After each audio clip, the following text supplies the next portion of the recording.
Hello, everyone, and welcome back to another episode of The Push with Nick and KP. We are here to do a predictions video for NXT Battleground, which is to take place in Tampa Bay, Florida, this Sunday, which would be May 25th, 2025. Without further ado, should we go ahead and get right into it? This match is, or excuse me, this card is kind of just aligned in what could possibly be, um, I think a good list of them and in order of how they will appear, but it doesn't really mean much in the grand scheme of things. We'll hit every match and per usual and give our predictions on them. So, first match of the night that we'll talk about is Miles Bourne and Obafemi for the men's NXT Championship. While I think Miles Bourne has done a great job of getting to the spot he has, obviously he went through the 25-man battle royal and he kept his title opportunity. Obviously, no quarter catch crew did their thing in trying to rip him of it, whether it be out of jealousy or just not believing that he had what it takes to beat Obafemi. But he's held on to it. He's held strong. And in my opinion, I think he's done a great job of being real, and that's helped him connect to the NXT universe. Yeah, I think he's done a good job of making himself into what I believe is a believable challenger. Before he won that battle royal, I'm not sure I could have said the same. So I think he's done a good job in the short time that he's had to kind of make himself appear to be a legitimate challenger. So, with all that being said, does Miles Bourne have a chance to take the title from a champion that has had, dare I say, one of the most dominant reigns of NXT history in Obafemi? KP, any chance at all? Although part of me wants to say that, yeah, there is a good chance here that Miles Bourne could, shock the world, as he did say on NXT this past week. I would believe probably not. I think that Obafemi is in a really good run right now. I think that he's at the top of the card for a reason. Being the NXT champion, the way he's just gone about his business, I think that, just stopping that momentum right here, right now, wouldn't make a lot of sense, especially with possibilities of who's on the horizon, as we may have had a glimpse of that on NXT this week. So, yeah, I think as long as we have a match where Miles Bourne looks like a credible threat, doesn't get absolutely buried by it, which I don't think that will happen whatsoever, but you never know. Yeah, as long as he looks good, has a good showing, I'm looking forward to a good match here, but I would definitely say that Obafemi will retain his NXT championship. Yeah, you make a good point. I think they could go one of two ways. Obviously, if Miles Bourne is to just get absolutely buried here, that would be quite a statement from Obafemi. But as you kind of mentioned, I don't think that's the path they're going to go down. I think Miles Bourne will hold his own, kind of do that babyface, I have a chance story that we often see in WWE. I think that's kind of the route they'll go here. But in the end, I would agree with you. I don't think Miles Bourne quite yet has what it takes to take down Obafemi. So I do also think that Obafemi will retain here. So moving on to the next match in the card, we have Tony D'Angelo versus Channing Stacks Lorenzo. And what could be the understatement of the year? This one is personal, right? We see these two guys who were literally part of the same family go head to head here after Stacks turned on the family very, very recently. So with this one, I think it's pretty cut and dry. KP, does the Don get his chance at revenge here, or does Stacks kind of continue to hold the momentum in this rivalry? See, I'm umming and ahhing about this one. I'm not entirely sure how exactly they're going to play this one out, because I think that there are some important factors here that may have been removed and that could be reinserted. So we obviously had a while where Luca Crucifino and Adriano Rizzo, they haven't been around. They haven't been involved. We haven't seen them in ages. So I think that them coming back into the play, maybe, resurfacing here during this matchup, could be ultimately the way that things go. But does that mean that they're going to come to the aid of the Don, Tony D'Angelo? I think an interesting swerve here would maybe be that they side along with Channing Stacks. So I don't know. My head just is just drawing me towards that possibility. So I guess really what I'm going with Stacks beating Tony D'Angelo and a complete turnaround of the family, and they all side with Stacks. I want Tony D to win because I think that'll be some great payback for him. Obviously after what happened a few weeks ago against Dark State. But Yeah, I don't know. Something's just telling me it's going to be Stacks. Yeah. What do you have to say about that? That's an interesting take. I do agree in that I think the family, that hasn't really been around, I think, since the turn, I think they are going to play a part. I personally I don't think that they would come towards Stack's defense. To me, that I don't know, for some reason, that just doesn't sit right with me, but maybe that's why it works. And I think, the Don needs his revenge here. And I think if the Don loses here, I think the family absolutely falls apart. So I'm not sure that we're, at least for me, I don't think we're there yet. So I think Tony D'Angelo winning here keeps the family together, at least for the time being, until we continue to see the story kind of unfold. So for me, I'm going to go with Tony D'Angelo winning this one, and I do think the family will play a part, but I think they're going to go the opposite way. So interesting, kind of both on other sides there with similar logic, just difference in who we think they're going to come back to support. So that'll be an interesting one to see how that one unfolds. So moving on to the next match here, we have the NXT Women's North American Championship being defended by Sol Ruka up against Kalani Jordan. This build-up was kind of strange. It was basically all about Zarya trying to protect her little sister mentality, is how I perceived it. Nobody is good enough to challenge Soul other than her, I imagine, and we'll get there, I imagine, as well. However, Kalani was able to manipulate Zarya into a match where if she won, she was able to beat Zarya, that she would get a shot at the title. And she did just that this last week on NXT. Um, two of the top prospect in my eyes going head to head here, and what I think could potentially be match of the night. Maybe does Sol Ruka's title reign end here at Battleground to Kalani? Does Kalani get her title back here, or is Kalani just another step for Sol Ruka to continue to climb in her climb to the top of the NXT Women's Division? I think, being perfectly honest, I don't see Soul's reign ending yet. I think she hasn't had it too long, and I think that she's just started to get into her stride with it. Yeah, really, I think losing the title for her at Battleground probably would derail that momentum that she's been riding high on. So I think that I'm not completely writing off Kalani. Obviously, she's a former women's NXT North American champion, but I think because she is one of the only three other women to have held it. I think that, yeah, probably not going to go with Kalani to get the victory here. I think it just doesn't make any sense. I mean, Zarya will play a part at ringside. There'll be some sort of awkward type interaction, because apparently that's been the theme recently. I don't really know where that's leading. We've discussed that a little bit in part here and there. But yeah, when it comes to this match, I think that something like that will happen. And ultimately, in the end, I think Sol will probably take advantage of some type of disarray. And yeah, she'll retain her championship. So yeah, I'm going to go with Sol winning. So what makes this one at least difficult for me is that Sol and Zarya are obviously the faces here. With Kalani being the heel, Zarya interfering to cost Kalani wouldn't quite gel with WWE's typical booking of faces and heels.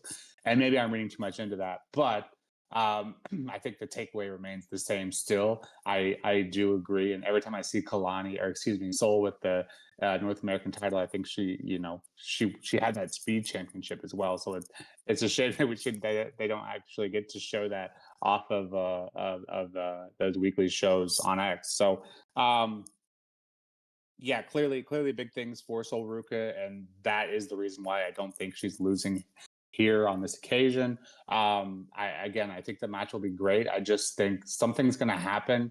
I do agree. I think Zarya has to play a part, right? And I think maybe that's inevitably will give us her heel turn, maybe against Sol. Does that come tonight, or is that too rushed? I think Zarya wants the title, and I don't see any other way. I don't think Kalani's going to get beat clean here by Sol. I guess is my take here. It's just a matter of how that's going to go down. So, long story short, yeah, I do think Sol is going to retain, and unfortunately, I think Kalani just kind of is in the wrong place at the wrong time. So with that, we go on to the next match, which to me feels like the least important match on the card. It feels kind of thrown together, I think, a bit. And I think I mentioned this on the NXT last week. I would have much rather have Ricky Sainz and Ethan Page battling for the North American title than this match. But regardless, this is what we get. And seemingly, Hank and Tank go out of their way to help Josh Briggs here last week again, who clearly has been outnumbered since Inamura's departure. So while the calling will still hold the numbers game here, KP, do Hank and Tank and Briggs have what it take to overcome who I think is one of the most quickest rising factions in NXT in the calling? I would say so, yeah. I think that based on the booking leading into this one, it has been, majoritively the culling getting, the better of Josh Briggs and Hank and Tank. I would, yeah. I mean, obviously they've had their little interactions post match where Hank and Tank come to the save of Briggs, but I think that getting the win is the more important thing at the end of the day. So yeah, I think I would say that Hank Tank and Josh Briggs will probably walk out victorious here. I think that it's an interesting one because you got Izzy Dame on the outside, and she'll probably play a part. But I mean, what if Yoshiki Inamura comes out? I think that could be a possibility. I think I don't know whether I'm just sort of like maybe overthinking all these scenarios and situations here, but just the fact that they keep referencing him and bringing him up on NXT TV, I feel like they're sort of like keeping his name around so that we don't forget. So I don't know, maybe that could come to play. I don't know, maybe that's wishful thinking, but yeah, I would go with a Hank and Tank and Josh Briggs victory here. What do you think about all that? Yeah, the Inamura bit is interesting and one we've hit on several times, obviously, because I personally I don't know if is he really gone or is he coming back? Yeah, as you mentioned, is he coming back for this PLE? I'm all for it. I love the team. I love Inamura personally. Um, I think Inamura coming back would certainly kind of continue the story. If Inamura comes back, kind of evens out the numbers game between the calling, then all of a sudden you have Inamura, Briggs, and the calling all kind of gunning for the NXT Tag Championships and Hank and Tank. So that story obviously writes itself. I'm going to bank that they're not going to bring Inamura back at least yet. Simply I just think they can do more with that story. Josh Briggs kind of being, without him and that being a big deal, I think makes a better story than him coming back after 3 weeks or 4 weeks or so. So that's where I stand on Inamura. As for this match, I feel like because it's not a title match and the calling have been making their presence felt, I feel like with this not being a title match, the calling getting a win here would do huge things for them to get a win over the tag team champions in Hank and Tank, who have quite a bit of momentum themselves, obviously. So I think that does more for them here, and then obviously provide them the next challenger for Hank and Tank as well. So I kind of think it works both ways. And for me, I think the calling has more to gain from a win here. With it not being a title match, it really doesn't hurt them in the grand scheme of things. They can even pin Briggs to further that story that Briggs needs his partner back. So yeah, I'm going to go with the calling on this one. All right, and for the next match, we have Jordan Grace versus Stephanie Vicaire for the Women's NXT Women's Championship. In a match, I think I can say confidently that most the NXT universe has been salivating over since both of these women have arrived in NXT. We finally get it. Stephanie Vicaire versus Jordan Grace, one-on-one matchup for that title. Up to date, Vicaire has taken care of every opponent she's faced so far, but Grace thinks she is the one that has what it takes as a juggernaut to end Vicaire's streak. For me, this is probably the most difficult decision of the night. I've gone back and forth quite a bit. I think both women have a right to the claim, and I think could be the title holders and do a good job of doing so, whether it be a new one or a continuing reign. KP, do you think that Jordan Grace has what it takes to grab her first gold here in NXT and take it off of Vicaire, or do you see Vicaire continuing her reign here? Well, with both women having a very good chance, really, of winning this matchup, I think when you put it down onto paper here, I think when it comes to the women's division for NXT, this is the marquee matchup. This is probably the biggest match that I think we can really generate here in a one-on-one capacity at the moment. Stephanie Vicaire, Jordan Grace. So I think if Jordan is going to win the championship, I think this is a really big moment. I think that this is probably the stage that she probably could do that. Whether I think that will happen is another question. I think that at the moment, Stephanie Vaquer is in such a role. Her momentum's really high. She's just, in her absolute stride. And she's doing everything right. She's ticking all the boxes. I think that to take away the title from her at this point, for me personally, would be would be a missed opportunity. So I think that Stephanie Vaquer will retain. And this should be a really good contest. I'm hoping for an absolute barnstormer between these two women. Like I said, it is the marquee matchup for the women's division right now in a one-on-one respect. So yeah, I'm going to go with Steph winning, but I think maybe down the line we could get a repeat here. We could get like a rematch. Then maybe in that contest, that's maybe when Jordynne Grace goes over Stephanie Vaquer and wins the championship on that occasion. But yeah, for this one, going to go with Steph. Interesting dynamic you point out there, and that if this is a continued rivalry. We've seen this a couple times in the past with WWE recently, but both of these women currently are faces. So perhaps Jordynne doesn't get the win here and then turns heel and then eventually overcomes Vaquer. I think that's certainly a possibility. I personally, I think I'm on the opposite end though. I think Vaquer losing here to Jordynne Grace, this juggernaut who's absolutely built herself as one of the top stars in WWE already. I think losing to her doesn't really do much in the grand scheme of things. Um, on the other side of that same coin, I think Grace winning here and beating Vaquer skyrockets her as a star in WWE. So I'm going to go with Grace winning here simply because of the fact that it could do so much more, and then all of a sudden you have these two stars who are capable. One has beaten all the top stars in WWE and Vaquer, and then Grace having just beat that person that has done the unthinkable so far. So I think you just have this moment to build Grace into a huge star, and winning over Vaquer. And maybe she does turn heel. I think that's certainly a possibility. She could do that during this match. I personally think she'd be more effective as a heel, anyways. So I think with the opportunity, maybe it's just wishful thinking. I think Grace winning here just does loads for the roster and whole, and Jordynne Grace specifically. With that, we move on to what I think will probably be the main event, and that is Trick Williams and Joe Hendry for the TNA World Championship. For the first time ever being defended, we see the TNA World Championship live on the WWE PLE. To me, this rivalry has been surprisingly good and a pretty good build. I'd argue one of the best on the card. Maybe rivaling Stax and the Don.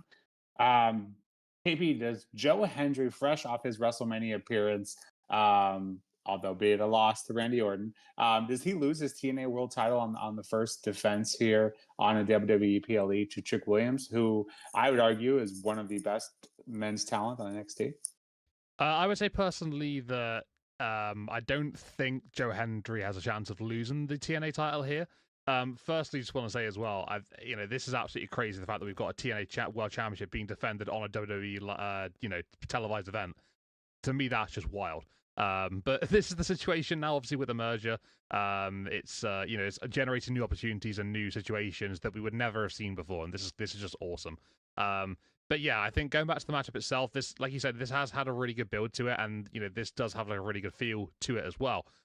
With Joe Hendry putting his TNA championship on the line, I think for that reason, only one of these men are contracted with TNA at the end of the day. So I think it just makes a lot more sense that Joe Hendry does retain here and, defeats Trick Williams in the process. I'd be very, very surprised and shocked if Trick was to win.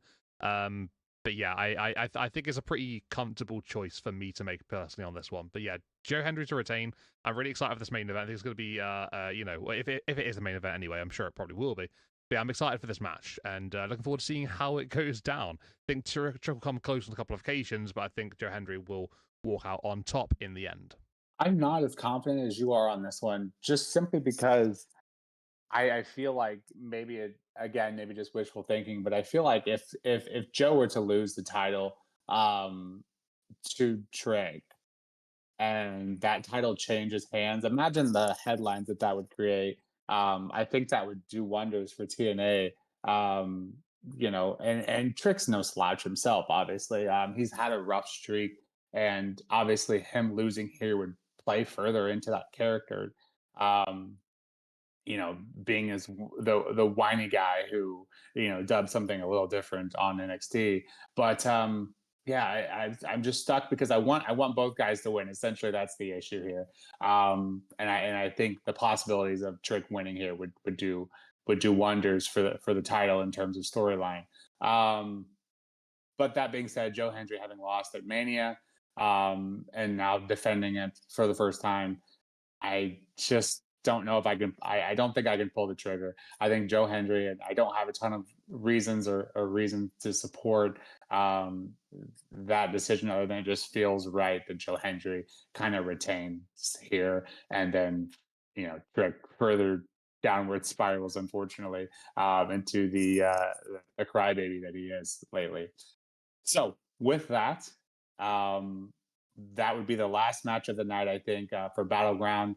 KP, do you want to give us your top two or three matches? Do you think you're looking forward to most for Battleground? Yeah, let's do it. I think that the couple of matches that I'm probably most looking forward to, I definitely put Stephanie Vicaire versus Jordan Grace in that category. Just I think I've already mentioned about how big it will probably feel and what it looks like to me anyway at the moment. But then also I think Trick and Joe Hendry, just because of the fact that it's for the TNA World Title, and I think there's like you say, the build's been great going into it. It just sounds phenomenal. So yeah, I think those two matches are what I'm most looking forward to. There are definitely other matches on the card that I'm looking forward to as well, but I think that those two specifically are are deserving to be just a little bit higher held for me personally. But what about you, Nick? Or what, are you sort of looking forward to the same matches, or have you got somewhere else in mind? I would say I'm definitely looking forward to the same matches, Trick and Joe. I think and Vicaire and Grace. I think both of those have potential to be pretty highly regarded. Also looking forward to the Kalani Sol Ruka match. I think that one could sneakily be one of the best of the night as well. But overall, a great looking card on paper for Battlegrounds. So looking forward to that. NXT rarely disappoints us in terms of their PLE. So looking forward to that. But yeah, with that, this has been the predictions for NXT Battleground. We'll be back shortly with the reactions after Sunday. So looking forward to that and to see what all unfolds, and we'll talk about what we agree with and what we disliked and liked. So with that, this has been another episode of The Push, and we should be back shortly for some additional reactions and recaps per usual. But until then, thank you for joining us here on The Push, and we'll see you next time. Take care.